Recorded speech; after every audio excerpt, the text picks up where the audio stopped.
इस वीडियो में मैं आपसे शेयर करूंगा ऐसी एडवांस्ड पिवट टेबल ट्रिक्स जो बहुत रेयरली नोन है और सिर्फ एडवांस्ड या प्रो एक्सेल यूजर्स को ही आती हैं। एंड तक देखिएगा और मुझे कमेंट्स में ये जरूर बताना कि आपको इसमें से कौन सी ट्रिक सबसे ज्यादा हेल्पफुल लगी। Trick number 1, trick number 2 and trick number 5 मेरी एब्सोल्यूट फेवरेट है। Let's start. Alright, trick number 1, pivot table के बिना पिवट टेबल कैसे बनाई जाए using group by and pivot by functions. ये दो नए फंक्शंस एक्सेल में ऐड हुए हैं, एक्सेल 365 में आपको मिल जाएंगे और आप इन फंक्शंस को यूज करके बिना पिवट टेबल बनाए पिवट टेबल बना सकते हैं। मैं आपको एक डेमो दिखाता हूं। यहां पे मेरे पास एक सिंपल सा सेल्स डेटा है, यहां पे डेट है, यूनिट्स है, price, sales, cost, profit, region और एक प्रोडक्ट्स कॉलम है। अभी लेट्स से फॉर एग्जांपल मुझे रीजन वाइज टोटल सेल्स देखना है, यानी कि यहां पे मेरे पास सारे रीजन्स आ जाएं, जितने भी यहां पे रीजन्स हैं ये सारे रीजन्स यहां पे आ जाएं और उसके सामने मेरे पास यहां पे टोटल सेल्स जो भी उसका वैल्यू है यहां पे ऐसे आ जाए। तो कैसे करें? बहुत ही सिंपल ग्रुप बाय फंक्शन है, चलिए देखते हैं उससे कैसे होता है।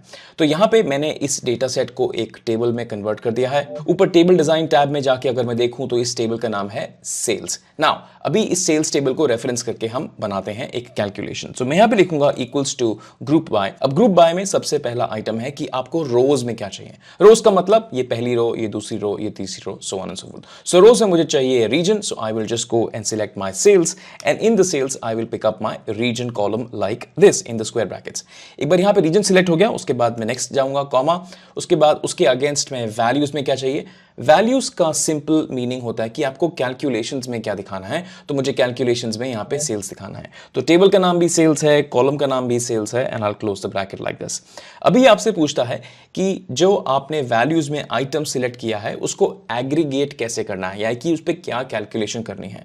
तो ये जो मैंने वैल्यूज में सिलेक्ट किया है which is nothing but my cells which is right here, इसका मुझे सम निकालना है। आप इसका कुछ भी कैलकुलेशन निकाल सकते हैं, सम, परसेंटेज, काउंट, काउंटेज, जो भी आपको निकालना है, but at the moment मुझे निकालना है यहाँ पे sum. So I will just write sum, I'll close the bracket and press enter and what you get is nothing but a pivot table which is by the region and you have the total sales presented right here. This is awesome. ऐसा बहुत बार होगा कि आपको सिर्फ एक criteria से अपना pivot table नहीं बनाना होता बट मल्टीपल क्राइटेरिया से अपना पिवट टेबल बनाना होता है। फॉर एग्जाम्पल मुझे यहाँ पे रीजन वाइज तो चाहिए बट मुझे प्रोडक्ट वाइज भी चाहिए, यानी कि मुझे दो डायमेंशंस या दो स्लाइसर्स चाहिए, दो फिल्टर्स चाहिए अपने पिवट टेबल में, region wise and product wise and I want to take a look at the sales. तो कैसे करें? तो मैं यहां पे आऊंगा और एक दूसरा ग्रुप बाय फंक्शन लिखूंगा, थोड़ा सा ज्यादा एडवांस। सो आई विल से ग्रुप बाय। अगेन यहां पे रो फील्ड्स में अभी मुझे दो वैल्यूज चाहिए which is region and the product. So I am going to select the region and the product and select all the way down. तो मेरे पास यहां पे रो फील्ड्स में दो कॉलम्स आ गए हैं, एक है रीजन और दूसरा है प्रोडक्ट।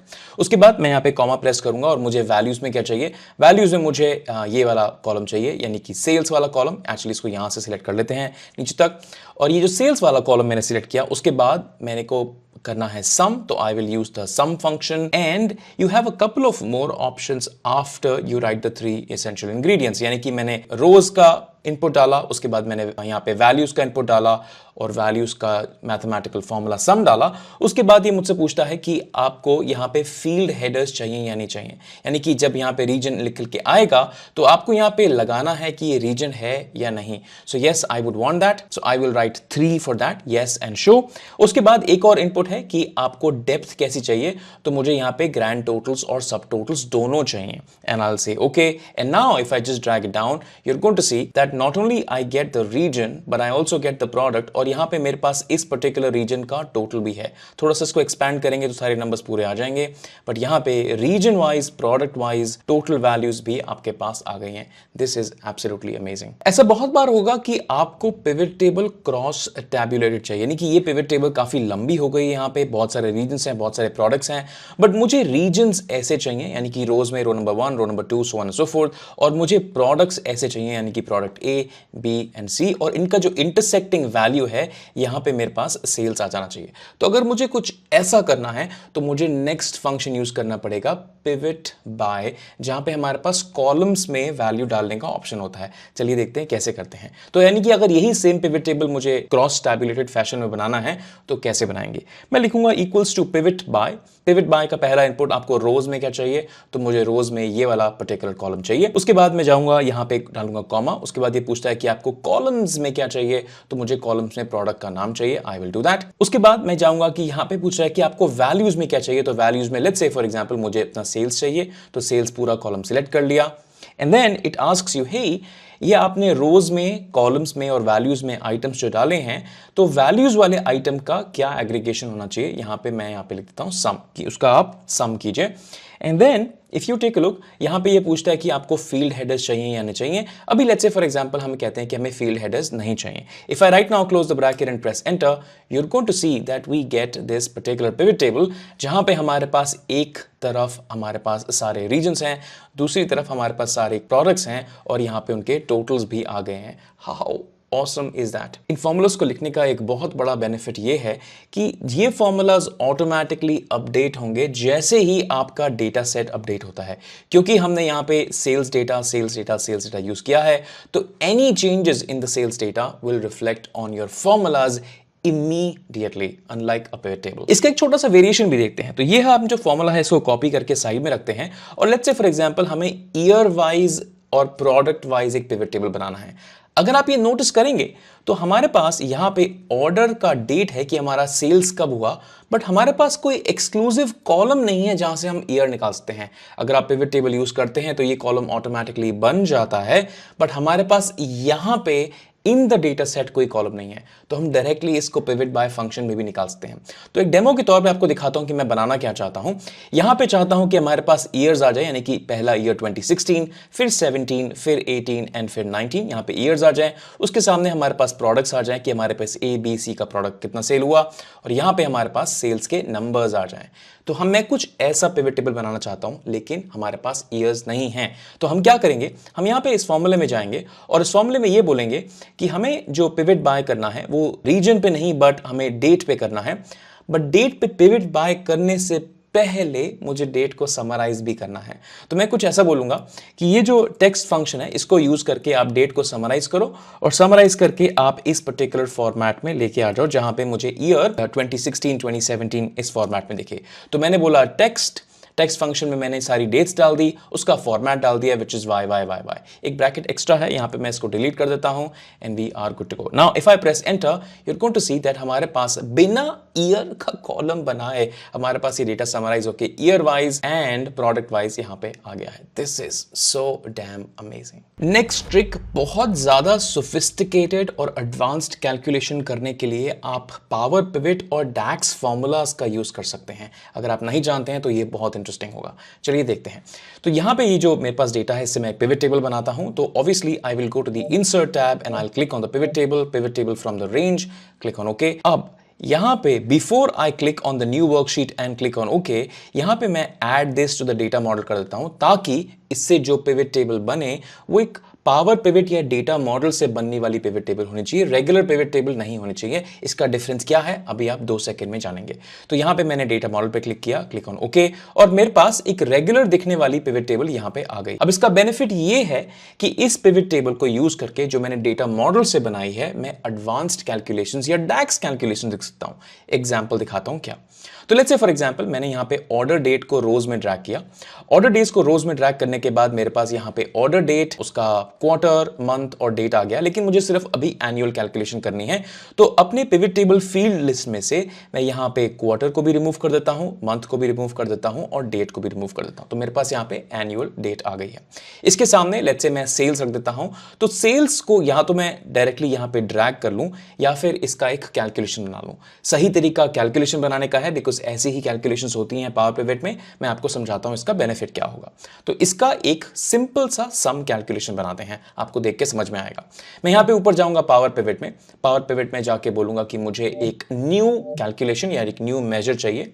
मेजर का नाम रखूंगा मैं टोटल सेल्स, और यहां पे मैं लिखूंगा कि ये जो वाला जो कॉलम है which is the sales column in table 1, इसका आप सम करिए। तो मैं यहां पे जाऊंगा, फॉर्मूला लिखूंगा equals to SUM, I will start the bracket and I will say in table 1 please go ahead and pick up the sales column, close the bracket, check the formula is good. यहाँ पे मैं इसका format भी दे सकता हूँ, तो number format, 1000 separator, no decimal, click on okay, और ये मेरे पास यहाँ पे टोटल सेल्स का मेजर आ गया। अभी ये जो टोटल सेल्स का मेजर आया है, आप चाहे तो यहाँ पे सेल्स ड्रैग करके भी सेम कैलकुलेशन लिख सकते थे, बट इसका बेनिफिट ये है कि आप इसको फॉर्मेट कर सकते हैं और इसको अलग अलग जगह भी यूज कर सकते हैं। मैं आपको जस्ट इन अ सेकेंड दिखाता हूं। अभी कंडीशन ये है कि मुझे ये देखना है कि 2016 में जितने भी दिन थे उसमें जो सबसे बड़ा सेलिंग डे था उसका सेल्स कितना था। आई रिपीट वंस अगेन, यहां पे इमेजिन करिए कि मेरे पास 2016 के सारे डेज हैं, यहां पे सारे जनवरी के डेज हैं, these are all the dates of January. उसके बाद मान लीजिए फरवरी के डेट्स हैं, these are all my dates in Feb, and then March, and then April, so on and so forth. ये जितने भी दिन हैं किसी भी पर्टिकुलर ईयर में, इसमें सबसे बड़ा जो सेलिंग डे का सेल्स है, यानी कि जो सबसे बड़ा वैल्यू है डे वाइज, वो मुझे यहां पे रखना है। अगर आप इसको मैन्युअली करेंगे तो ऑब्वियसली आप डेट को यहां पे ऐड करेंगे, इसको आप राइट क्लिक करके एक्सपैंड करेंगे, expand and expand the entire field. अभी मैं इसको डिसेंडिंग ऑर्डर में सॉर्ट कर देता हूं ताकि मेरा सबसे बड़ा सेल्स ऊपर आ जाए, तो आई से right click, sort in the descending order. तो यहां पे अगर आप देखें तो 12th मंथ में, यानी कि दिसंबर मंथ में, on the 8th of December, $55,000 का एक दिन में सेल हुआ। तो ये पर्टिकुलर नंबर मुझे चाहिए, बट ये नंबर मुझे डे वाइज नहीं देखना है, यानी कि मुझे बाकी नंबर्स या बाकी डेट्स नहीं देखने हैं, मुझे एक सिंगल नंबर देखना है। यानी कि अगर मैं यहां पे ऑर्डर डेट को रिमूव कर दूं तो ये जो पूरे साल का सेल्स है इसके अगेंस्ट में मुझे वो $55,000 का नंबर यहां पे चाहिए। तो वो कैसे करें? ये एडवांस्ड कैलकुलेशंस, मैक्स, मेन और भी ज्यादा कॉम्प्लेक्स कैलकुलेशंस आप डैक्स फॉर्मूलाज यूज करके कर सकते हैं। मैं दिखाता हूं कैसे। तो यहां पे हम जाएंगे पावर पिवट टैब में और यहां पे मैं बोलूंगा कि मुझे एक नया कैलकुलेशन क्रिएट करना है using a new measure. I am gonna call this measure as best selling day value, और यहां पे मैं एक बहुत ही सिंपल सा कैलकुलेशन लिखूंगा। वो कैलकुलेशन कुछ ऐसे होगा कि सबसे पहले तो आप एक लिस्ट बनाओ जिस लिस्ट में यूनिक डेज हैं, यानी कि पहली तारीख, दूसरी तारीख, तीसरी तारीख। इन यूनिक डेज के सामने आप पहले सेल्स कैलकुलेट करो, फिर उसका जो मैक्सिमम वैल्यू है वो पिकअप करके आप यहां पे रख दो। ऐसी कुछ कैलकुलेशन मुझे बनानी है। तो सबसे पहले एक लिस्ट बनाते हैं जिसमें सिर्फ यूनिक डेज हैं। उसके लिए हम एक फंक्शन यूज करेंगे वैल्यूज का सिंपल मतलब कि आप एक कॉलम में जाओ, वहां से डुप्लीकेट्स रिमूव करो और एक यूनिक कॉलम का लिस्ट लेके आओ। तो यहां पे मैं बोलूंगा कि मुझे टेबल 1 में जाना है, टेबल 1 में डेट कॉलम में जाना है। So I will pick up, let's say, the date column. Where is the order date? Order date is right here. I close the bracket and close the bracket right here. अभी ये values function क्या करेगा कि order date column में से duplicate date को remove कर देगा। इसके बाद मुझे हर डेट के सामने एक सेल्स कैलकुलेट करना है। तो मैं बोलूंगा कि आप हर रो में जाओ ये वाली टेबल की और इसके सामने आप कैलकुलेट करो टोटल सेल्स। एक बार आपने हर वैल्यू के आगे टोटल सेल्स कैलकुलेट कर लिया तो उसके बाद उसका एक मैक्स वैल्यू निकालो, and that's literally it. I click on okay and now you are going to see that ये पर्टिकुलर वैल्यू 55,454 यहां पे आ गई है। आप चाहे तो इस पर्टिकुलर मेजर को थोड़ा सा फॉर्मेट भी कर सकते हैं। So I just click on edit measure और यहां पे मैं बोलूंगा कि नंबर फॉर्मेट है and no decimals, click on OK, and this looks much better right now. इस तरह की advanced calculations आप Power Pivot और DAX formulas के थ्रू कर सकते हैं। अगर आपको नहीं पता है कि Power Pivot या DAX कैसे स्टार्ट करते हैं, क्या इसके बेसिक्स हैं, क्या इसके फंडामेंटल्स हैं, मैंने इस पे एक डिटेल वेबिनार किया है। आप चाहे तो जाके वो वेबिनार देख सकते हैं, इसके फंडामेंटल सीख सकते हैं और कुछ बेसिक कैलकुलेशंस भी सीख सकते हैं और ये भी जान सकते हैं कि एक रेगुलर पिवट टेबल से पावर पिवट क्यों बहुत बेटर है। चलते हैं नेक्स्ट ट्रिक पे। अगर आपको ये ट्रिक्स अच्छी लग रही हैं तो आपको मेरा बेसिक पावर बीआई कोर्स बहुत हेल्पफुल होगा। ये कोर्स एक बेसिक फंडामेंटल से स्टार्ट होता है। मैं आपको बेसिक स्क्रैच से सिखाता हूं कि पावर बीआई इंस्टॉल कैसे करते हैं, पावर बीआई के की कंपोनेंट्स क्या होते हैं, वो दिखता कैसा है, उनके साथ काम कैसे करते हैं, और मैं आपको ये भी सिखाऊंगा कि पावर बीआई में सबसे इंपॉर्टेंट चीज विजुअलाइजेशंस नहीं बट मॉडलिंग होती है। उसमें डेटा क्लीनिंग का पार्ट है, उसमें डैक्स का पार्ट है, मॉडलिंग का पार्ट है, और हम एक्चुअली कुछ एग्जाम्पल्स भी बनाएंगे जो सैंपल एग्जाम्पल्स हो सकते हैं जिसके ऊपर हम डैशबोर्ड्स बनाएंगे। अगर आप पावर बीआई में एब्सोल्युटली न्यू भी हैं तो ये बहुत ही इंटरेस्टिंग कोर्स है। आपको 0 to 1 ले जाने में आपको नहीं पता होना पावर बीआई, और आपको पता होना कि पावर बीआई है क्या, उसका यूज क्या है और उसको कैसे यूज करते हैं, वहां तक ले जाने में आपको बहुत हेल्प करेगा। अगर आप इंटरेस्टेड हैं तो ये कोर्स में जरूर एनरोल करिए, link is there in the description of the video. ऐसा बहुत बार होगा कि आपको पिवट टेबल बनानी है बट एक पीएनएल स्टाइल में बनानी है। पीएनएल स्टाइल का मतलब ऊपर रेवेन्यू, उसके बाद कॉस्ट आइटम्स, उसके बाद प्रॉफिट आइटम्स, एक पीएनएल स्टाइल में आपको पिवट टेबल बनानी है। अगर आप ऐसा करना चाहते हैं और पिवट टेबल यूज करना चाहते हैं, मैं दिखाता हूं कैसे। ये हमारे पास सेम डेटा है, हमारे पास यहाँ पे units, price, sales, cost, profit है, तो इससे हमें एक पीएनएल स्टाइल्ड पिवट टेबल बनानी है। चलिए देखते हैं कैसे बनाते हैं। तो एक रेगुलर पिवट टेबल इंसर्ट करते हैं। मैं शॉर्टकट प्रेस करता हूं Alt and V and I'll press enter and I want to create a pivot table on the new worksheet। एक बार यहाँ पे पिवट टेबल बनने के बाद हम यहाँ पे जो अपना डेट है इसको यहाँ पे रखेंगे इन द कॉलम्स। तो मेरे पास ये जो डेट है ऑटोमेटिकली समराइज होके आ गई ईयर, जो मैं देख सकता हूँ। उसके बाद क्वार्टर्स, मंथ और डेट, ये तीनों फील्ड्स हिडन है। अभी हम इसको यहाँ से रिमूव कर देते हैं। तो ईयर्स को यहाँ से रिमूव कर दिया, हमें क्वार्टर्स को भी रिमूव कर दिया, हमें लेट्स से सिर्फ मंथ चाहिए और डेट भी नहीं चाहिए, तो हमारे पास यहाँ पे मंथ्स सारे विजिबल हो गए।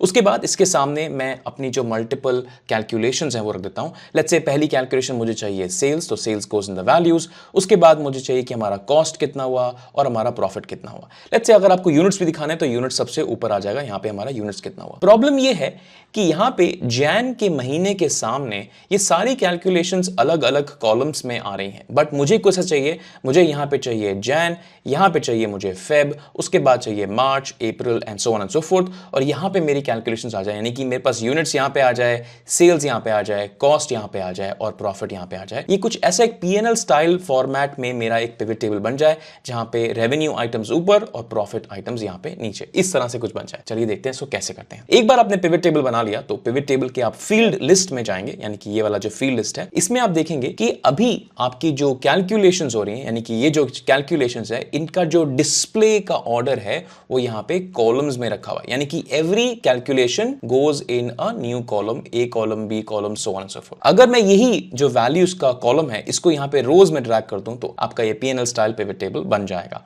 सो I drag that in the rows and you are going to see that we now get a pivot table style calculation right here. So ये टोटल यूनिट्स कितने बिके, सेल्स कितना हुआ, कॉस्ट कितना हुआ, प्रॉफिट कितना हुआ, सो ऑन एंड सो फोर्थ। आप चाहे तो यहाँ पे एक ईयर पे स्लाइसर भी लगा सकते हैं, तो right click on the year, add a slicer. Slicer मतलब एक सिंपल सा filter, and now I can take a look कि हर साल का मेरा सेल्स कितना है, कॉस्ट कितना है, प्रॉफिट कितना है, सो on and so fourth. This is awesome. मेरी नेक्स्ट ट्रिक है पिवट टेबल को मल्टीपल पेजेस में स्प्लिट कैसे करते हैं। कॉपी पेस्ट नहीं, बट पिवट टेबल को स्प्लिट कैसे करते हैं मैं आपको एग्जांपल के थ्रू समझाता हूं।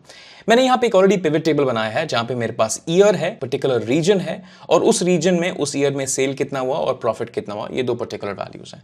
अब मैं चाहूं तो एक प्रोडक्ट पे एक स्लाइसर लगा सकता हूं, तो right click on the product and I can add a slicer. Slicer मतलब एक फिल्टर। तो मुझे ये पर्टिकुलर पिवट टेबल अभी मुझे ए प्रोडक्ट के लिए दिख रहा है, फिर बी प्रोडक्ट के लिए दिख रहा है, फिर सी प्रोडक्ट के लिए दिख रहा है। Let's say for example her product head के साथ मैनेजर एक सेपरेट डिस्कशन करना चाहता है, और मैनेजर चाहता है कि ये पर्टिकुलर पिवट टेबल जो अभी प्रोडक्ट सी का है ये एक शीट ऑक्यूपाई कर ले, यानी कि इसकी एक सेपरेट पिवट टेबल बन जाए। उसके बाद बी का भी एक सेपरेट पिवट टेबल बन जाए, और उसके बाद ए का भी एक सेपरेट पिवट टेबल बन जाए। तो अगर आपको ये ट्रिक नहीं पता है तो ऑब्वियसली आप manually pivot tables copy paste करेंगे। तो दिखाता हूं मैं ये कैसे होता है। अभी यहां से इस स्लाइसर, पर्टिकुलर स्लाइसर को मैं यहां से हटा देता हूं। Click on the slicer and press delete. This time I am going to take the product जिस पे मुझे पेजेस बनाने हैं, and I'll put that in the filters section right here. So I will do that in the filter section, और ये मेरे पास products ऊपर यहाँ पे आ गए हैं। एक बार आपके पास यहाँ फिल्टर्स में प्रोडक्ट्स आ जाते हैं तो इन फिल्टर्स की वैल्यूज को सिलेक्ट करके आप पेजेस बना सकते हैं। मैं यहाँ पे ऊपर जाऊंगा एनालाइज टैब में, और यहाँ पे ऑप्शंस के बगल में क्लिक करके मैं यहाँ पे क्लिक करूंगा शो रिपोर्ट फिल्टर पेजेस। यहाँ पे जैसे ही मैंने क्लिक किया तो ये मुझे पूछेगा कि मैं देख सकता हूं कि फिल्टर्स में आपका प्रोडक्ट रखा हुआ है, इसमें जितनी वैल्यूज हैं क्या आप उसको पेज में कन्वर्ट करना चाहते हैं। ऑफ कोर्स हम करना चाहते हैं। So I will click on okay. Please notice करिएगा जैसे ही मैं ओके क्लिक करता हूं तो यहां पे नंबर ऑफ पेजेस ऐड हो जाएंगे। ये पेजेस का नाम प्रोडक्ट का नाम होगा। So as soon as I click on okay you can see that we have 3 pages added. Product A का पिवट टेबल, यहां पे ऊपर फिल्टर ऑलरेडी लगा हुआ है, प्रोडक्ट बी का pivot table and product C का पिवट टेबल। एंड क्योंकि ये पिवट टेबल है, आपका अगर बैकएंड डेटा रिफ्रेश होता है तो ये पिवट टेबल भी ऑटोमेटिकली रिफ्रेश करने से नए नंबर्स जरूर दिखाएगा। That's awesome. All right, मेरा लास्ट और एब्सोल्युटली फेवरेट ट्रिक है अनपिवटिंग। मैं आपको एग्जांपल के थ्रू समझाता हूं कि ये क्या है और इसमें पिवट टेबल्स का यूज कैसे होता है। आप यहां पे देखिए कि मेरे पास यहां पे प्रोडक्ट्स के नाम हैं और यहां पे मेरे पास मंथ्स हैं, और बीच में मैं किसी भी प्रोडक्ट को देख सकता हूं।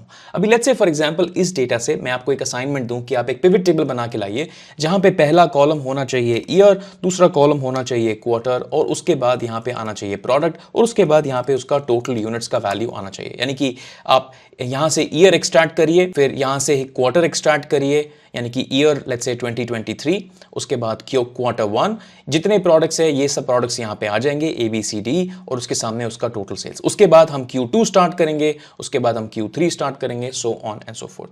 तो ये पिवट टेबल बनाना इस पर्टिकुलर डेटा से बहुत हार्ड है, क्योंकि आप अपने डेट कॉलम पे फिल्टर नहीं लगा सकते हैं। अगर कोई भी कॉलम पे आप फिल्टर नहीं लगा सकते हैं तो ये अज्यूम करके चाहिए कि आपका डेटा ऑलरेडी पिवट है और आपको इसको अनपिवट करना है। अगर आप नहीं समझते हैं टेक्निकली कि अनपिवट वर्ड का मतलब क्या होता है, मैं इसको डिसाइड कैसे करूं, तो मैंने एक सेपरेट वीडियो किया है इस पे, उस वीडियो को जरूर देखिएगा तो आपको समझ में आएगा कि अनपिवटिंग का मतलब क्या होता है और वो कैसे इंपैक्ट करता है। नेवरदलेस प्रॉब्लम यह है कि हम अभी डेट पे फिल्टर्स नहीं लगा सकते हैं, फिल्टर्स ऐसे लगते हैं, फिल्टर्स ऐसे नहीं लगते हैं। तो हम क्या करेंगे, इस डेटा को अनपिवट करेंगे। अनपिवट का मतलब हम सिंपली 19 के लिए एक रो बनाएंगे, 17 के लिए एक रो बनाएंगे। तो हमारा डेटा कुछ ऐसे बनेगा। Before I go here and do it, तो हमारे पास पहला कॉलम हो जाएगा डेट, यानी कि हमारा पहला कॉलम हो जाएगा मंथ या डेट जो भी है। उसके बाद हमारा दूसरा कॉलम हो जाएगा प्रोडक्ट और उसके बाद तीसरा कॉलम हो जाएगा हमारा वैल्यू या यूनिट्स। तो ये जो पर्टिकुलर नंबर है 11, ये यहां पे आ जाएगा 11, इसके सामने मंथ है 23, यहां पे आ जाएगा जैन 23। उसके बाद हमारा जो प्रोडक्ट है प्रोडक्ट ए यहां पे आ जाएगा और वैल्यू यहां पे आ जाएगा 11।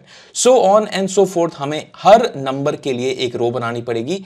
ये बनाने के बाद आप ऑब्वियसली मंथ कॉलम पे फिल्टर लगा सकते हैं और जो मैंने पिवट टेबल अभी डिस्कस किया वैसा पिवट टेबल भी बना सकते हैं।